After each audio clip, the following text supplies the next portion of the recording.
Number 6 oh. Pumunta dito sa Senate. May bababa, number 6. DLG. Tama, gusto ko lang po linawin. Noong isang gabi, umakyat po kami. Kagabi, kasama ko si Kuya Park.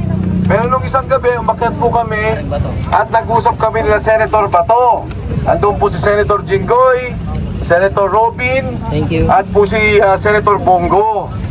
Kasama po namin yung Sergeant at Arms.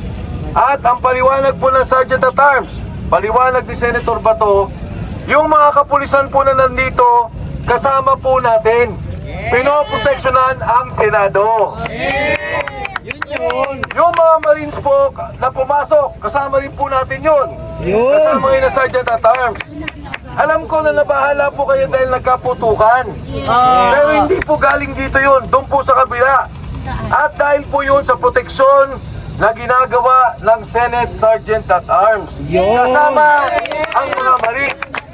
Kaya po yung mga kapulisan natin dito, mga kakampi po natin yan.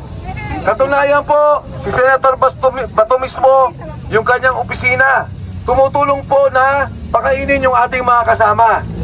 Alam ko po, nagutom kayo. Pagod na rin po kayong lahat. Pero mag-teampi po tayo.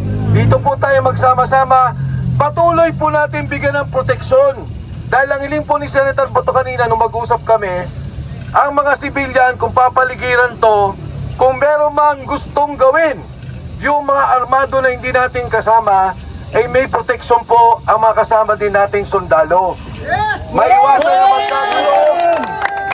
Maiwasan na magkagulo at magkaputukan. Kaya mga kasama, sa ulitin po, no? Alam ko, gutom kayo, may darating naman ng pagkain, huwag kayong mag-alala. Si Kuya Park, kaninang hapon, nandito ako tulog, pagod na pagod.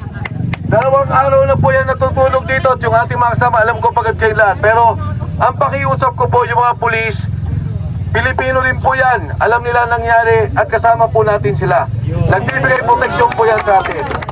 Muli po, nandito tayo, hindi lamang para kay Senator Bato, hindi lamang para sa institusyon ng Senado, nandito tayo para sa ating kinabukasan, para sa Republika ng Pilipinas. Thank you lahat. Pero na uli. Yan, maraming salamat, Congressman Mike Defensor. Yan, sa wakas mga kababayan, nagkaroon din tayo ng isang leader na tapat at merong prinsipyo. At may bayag. At may bayag.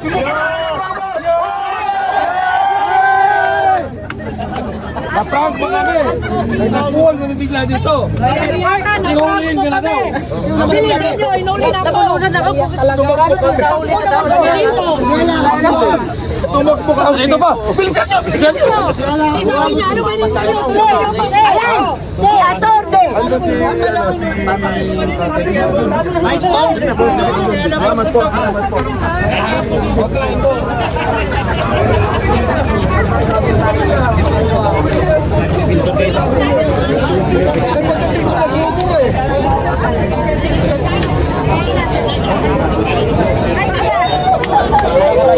So tama yung nakalap na information, naka-lockdown po itong paligid ng ng Senate.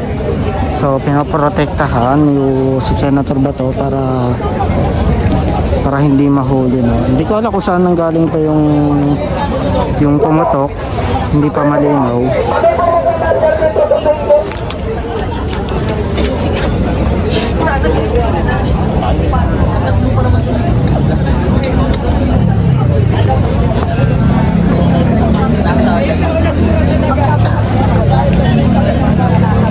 Number 6 oh, pumunta dito sa Senate. Sino yung 6 pre? Ayan, meron pong 6 dito mga kababayan ng Katakyan. May bababa, number 6.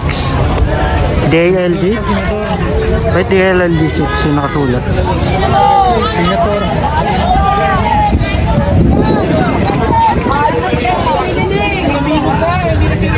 Number 6. DOJ.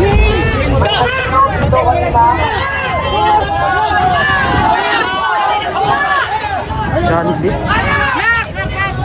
Bilis ah.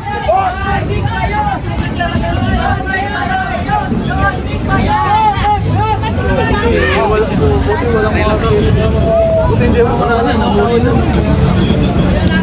alam. Hindi ko pa alam, wala pang update.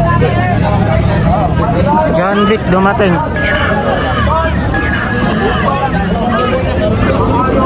Alam ko lang naman.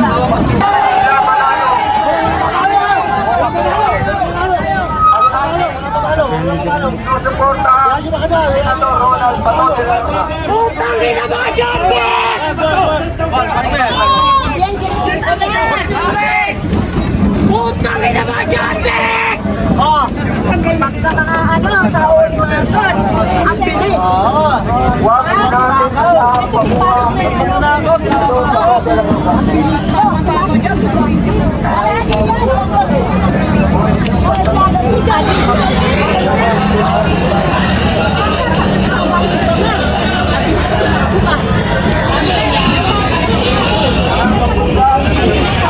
So kasalukuyan naka-lockdown pa rin na Senate dahil nga ayun oh, meron pumunta patingin. Ay, pinasok talaga.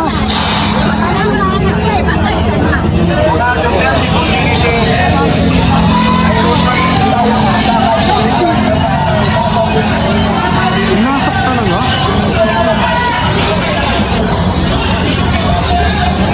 Nahuli. Walang pero yung tutukan galing dyan. Ayun oh. Ang dami. Hindi yan papatulan. Buhay ka. Buhay at yung buhay. Iba to.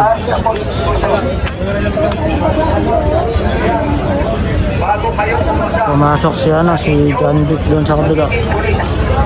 Hindi, nasa gate. Papasasokin ba? Nasa gate eh. Dapat. Nasa gate eh. Nasa harap ng gate eh. ang ginagawa niya ng kasalanan, magiging iba ang magiging impresyon namin sa inyo.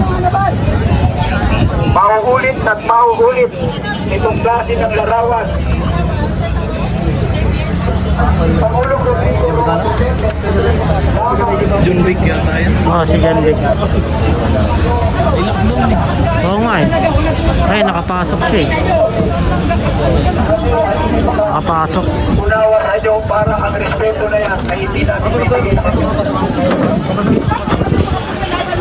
Hindi po kami dito para Si John Vic eh, no? Naglabas. ang pinaglalaban dito ay ang karapatan at kalayaan ng bawat mamamayang Pilipino. Huwag po natin lahat kami na ang maging impresyon namin sa inyo ay mga simpleng kriminal. Dahil yan ay hinugasan na po. Isinakripisyo na yan ni Pangulong Rodrigo Roa Duterte. Maraming kaso si Kaya Eric sa akin. Sige, sige. Ako din, alam ko lang dito kayo. Sabi, hinuli daw si Kuya Park. Sino? Kuya Park. Hinuli daw si Kuya Park.